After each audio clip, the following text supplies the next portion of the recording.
10 milliards d'euros économisés en 2024 sur les dépenses de l'État. Un plan annoncé fin février par Bruno Le Maire et que le ministre de l'économie défend dans un entretien accordé au journal Le Monde. Il y a 496 milliards d'euros de dépenses de l'État par an. Nous faisons une économie de 10 milliards. On va s'en remettre. Quand on gagne moins, on dépense moins. En janvier 2024, la France a enregistré son pire déficit historique de 26 milliards d'euros.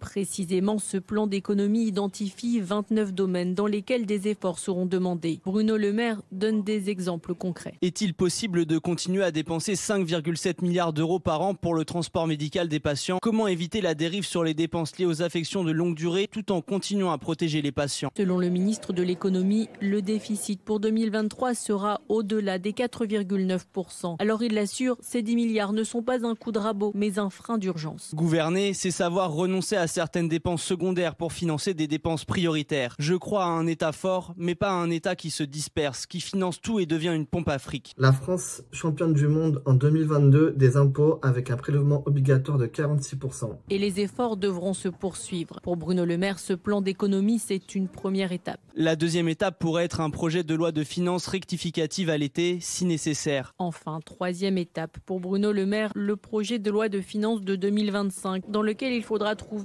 au moins 12 milliards d'économies.